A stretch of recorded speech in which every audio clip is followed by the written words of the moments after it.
नमस्कार दोस्तों, बचपन के दिन में आप सभी का हार्दिक स्वागत है। आज हम आप सभी लोगों को शिक्षक डायरी से परिचित करवाएंगे। जिस प्रकार किसी भी कार्य को करने के लिए हमें उसकी योजना बनाना महत्वपूर्ण होता है, उसी प्रकार शिक्षण कार्य को करने के लिए हमें उसकी योजना बनाना उतना ही महत्वपूर्ण होता है, क्योंकि अगर हम किसी कार्य को प्लानिंग के साथ करते हैं तो बहुत अच्छे से अंजाम दे पाते हैं। राज्य परियोजना कार्यालय के द्वारा विद्यालय में बहुत सी शिक्षण सामग्रियाँ प्रेषित की जा चुकी हैं, जैसे प्रेरणा तालिका, प्रेरणा सूची और शिक्षकों के लिए हस्त पुस्तिकाएँ भी भेजी गई हैं। इन सभी को ध्यान में रखते हुए और अपने प्रेरणा लक्ष्यों को ध्यान में रखते हुए हमें शिक्षक डायरी बनानी है। आइए शिक्षक डायरी का प्रारूप देखते हैं और देखेंगे कि इसको कैसे फिल करना है। ये है शिक्षक डायरी। शिक्षक डायरी में आप देखेंगे, शिक्षक हूँ बच्चों के बीच, हूँ अंकुरित सीख के बीज। इस शिक्षक डायरी में हम सबसे पहले अध्यापक का संक्षिप्त विवरण भरेंगे। जो अध्यापक अपनी डायरी बना रहा है तो उसका परिचय लिखना ही बहुत ज़रूरी है। देखेंगे, अब यहाँ पर आप अपनी पासपोर्ट साइज़ की न्यू फ़ोटो लगाएंगे। जो भी आपकी न्यू फ़ोटो होगी सबसे पहले वो लगाएंगे। यहाँ अपना नाम, मानव संपदा यूनिक कोड। यहाँ पर जब आप मानव संपदा का फॉर्म भरेंगे, अगर आपने नहीं भरा है और उसको कैसे भरना है जानना चाहते हैं तो आप हमारा वीडियो अगला देख सकते हैं। उसमें आप जब फॉर्म भर देंगे तो उसमें 6 डिजिट का आपका कोड क्रिएट होगा, वो आपको यहाँ फिल करना है। यहाँ पर पता और जो इन्फॉर्मेशन आपको इस फॉर्म में मांगी गई है सारी आप कंप्लीट जानकारी इसमें भरिए। चलिए आगे चलते हैं। बज गई स्कूल की घंटी, आ रही है आवाज़, बच्चों में लग गई दौड़, मानो झंकृत है सब साज। यहाँ बच्चे देखिए स्कूल जाने के लिए कितने उत्तेजित हैं। शिक्षकों से अपील है कि कक्षा शिक्षण को सुनियोजित, रुचिकर एवं प्रभावी बनाने की दृष्टि से आपको शिक्षक डायरी उपलब्ध कराई गई है। आप प्रतिदिन बच्चों के साथ रहते हैं, कार्य करते हैं, उसी व्यवस्थित ढंग से दर्ज करने और आगे के कार्य को नियोजित करने के लिए डायरी बहुत ही महत्वपूर्ण है। ये शिक्षकों के लिए स्वयं की मार्गदर्शिका होती है, आपके डेली रिकॉर्ड को रखती है। इसलिए आप शिक्षक डायरी का इस्तेमाल करते हुए अपना शिक्षण कार्य करें। चलिए अब एक नज़र प्रेरणा तालिका पर डालते हैं।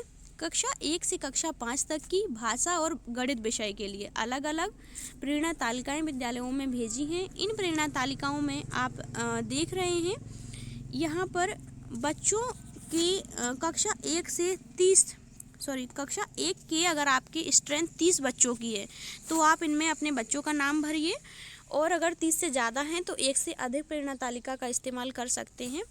चलिए हम आपको बताते हैं कि आपको इसको फिल कैसे करना है। बच्चों का हो सतत आकलन, प्रेरणा तालिका में हो संकलन।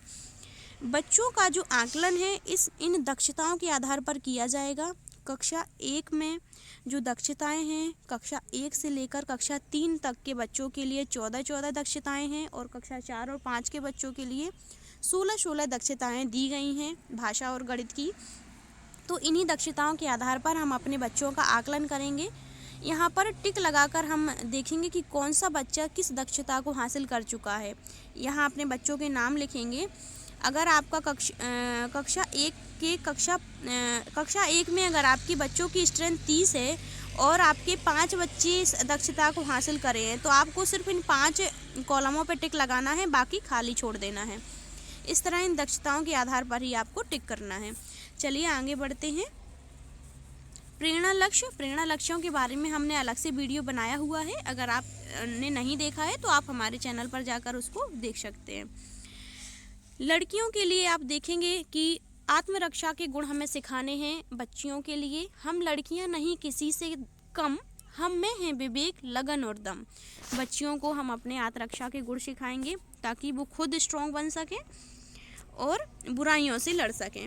शिक्षण योजना एक दृष्टि में, ये एक तरह का इंडेक्स है जिसमें आप सभी लोगों को फिल करना है। यहाँ पर माह है, सप्ताह संख्या, कक्षा, विषय, यानी आप जैसे जनवरी माह की योजना बना रहे हैं तो उसमें कौन सा सप्ताह है, किस कक्षा के लिए बना रहे हैं और कौन सा विषय पढ़ाएंगे।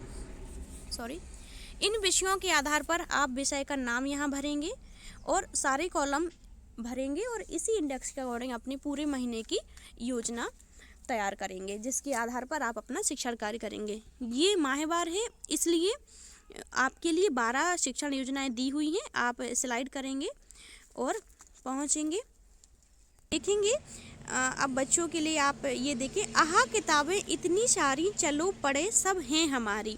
बच्चों के पास जब पुस्तकालयों का जो संकलन होता है सामने होता है तो वो पढ़ने का बहुत ज़्यादा मन करता है। इसलिए बच्चों के साथ आकर्षक किताबें बांटें और उनके साथ अपने विचार साझा करें, उनको पढ़ने के लिए उत्तेजित करें।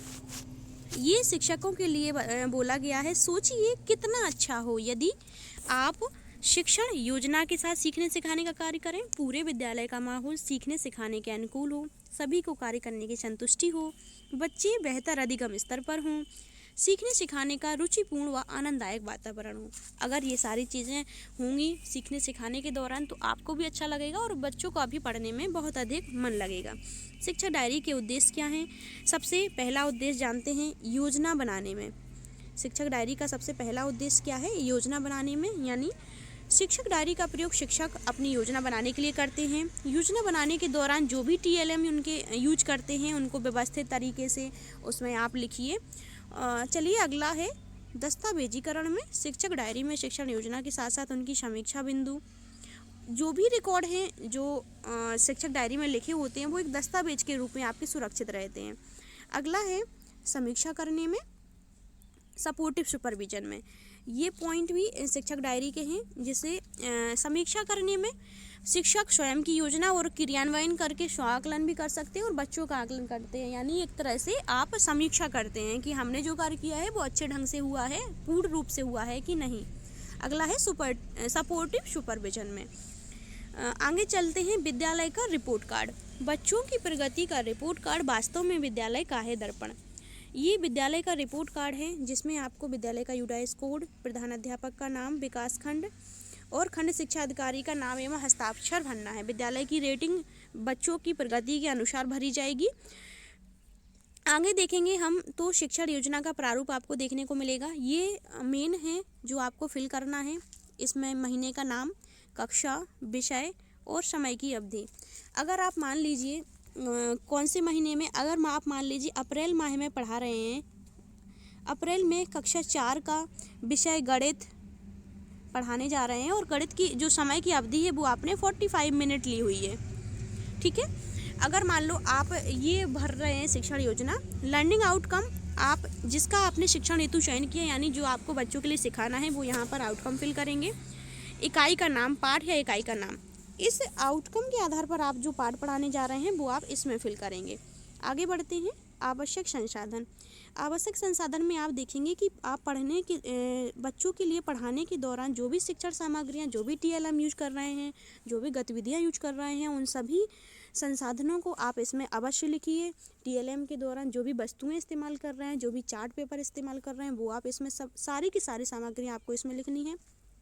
अगला हम बात करेंगे शिक्षण अधिगम प्रक्रिया, यानी जो गतिविधियां हैं शिक्षण के प्रारंभ में कौन सी गतिविधियां करेंगे, शिक्षण के दौरान, शिक्षण के प्रारंभ में, शिक्षण के दौरान और नीचे शिक्षण की समाप्ति पर। ये है, एक एक करके हम इसको देखते हैं।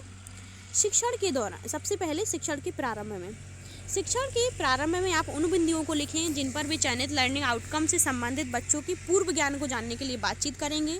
यानी आप यहाँ पर देखेंगे कि बच्चे जो आप पढ़ाने जा रहे हैं उसके बारे में पहले से कितना जानते हैं। शिक्षण के दौरान आप ये करेंगे कि जो बच्चे जानते हैं उनके उसी संबंध को बनाते हुए आप शिक्षण दौरान गतिविधियाँ कराएंगे और उनको अलग से कुछ नया जोड़ने के लिए सिखाएंगे।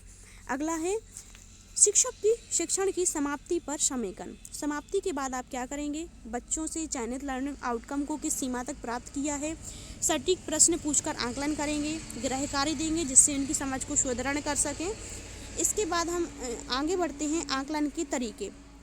शिक्षण के दौरान आप बच्चों की प्रगति और समझ का आकलन किस प्रकार करेंगे, तो आप पूर्व ज्ञान पर आधारित बच्चों से बातचीत कर सकते हैं, गृह कार्य का अवलोकन कर सकते हैं, प्रश्न उत्तर भी पूछ सकते हैं, गतिविधियों की प्रतिभागिता भी देख सकते हैं बच्चों ने, और बच्चों की कॉपियाँ देखकर भी कर सकते हैं। ये आपके आकलन के तरीके होंगे। अगला है असाइनमेंट, बच्चों को घर के लिए काम करने के लिए दीजिए। शिक्षण योजना पर शिक्षक का स्वाकलन व टिप्पणी। शिक्षक पूरी शिक्षण प्रक्रिया पर अपने अनुभव और बच्चों को सीखने के तरीकों पर टिप्पणी लिखें। आपको ये जो कॉलम है वो आपको शिक्षण योजना बनाने के दौरान बिल्कुल नहीं भरना है। ये आपको शिक्षण कार्य जब पूरा हो जाए उसके बाद आकलन करने के दौरान आपको ये भरना है, इसका विशेष ध्यान रखें। आगे पढ़ते हैं।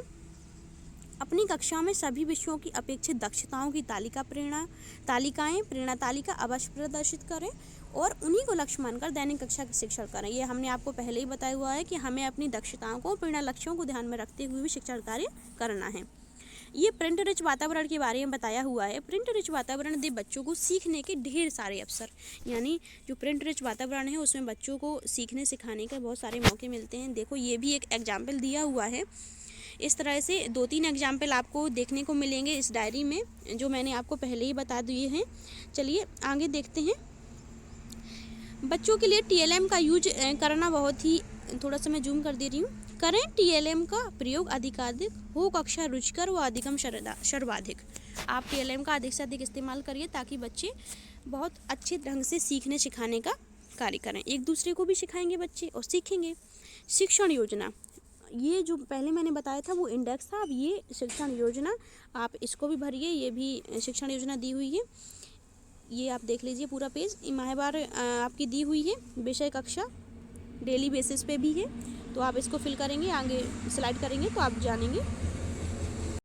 जानेंगे कि ये आगे देखिए, जानना और फिर करके सीखना, यही है प्रोजेक्ट कार्य का कहना। यानी बच्चों को हमेशा प्रोजेक्ट कार्य करने के अवसर दें ताकि वे अपने ज्ञान का खुद सृजन कर सकें, और जो बच्चे करके सीखते हैं वो स्थायी ज्ञान होता है, इसलिए हमेशा उनको करके सीखने का मौका दें। ये यहाँ पर दिया हुआ है dos and don'ts for a teacher, यानी आपको क्या करना है क्या नहीं करना है, आप अपने विद्यालय में क्या करेंगे ये आप देख सकते हैं। इसको आप स्टॉप कर लीजिए और पढ़ लीजिएगा। आगे मैं स्लाइड कर रही हूँ, देखिए। इसके बाद आप देखेंगे ये पूरा डूज एंड डोंट्स दिया हुआ है, क्या ना करें ये भी है।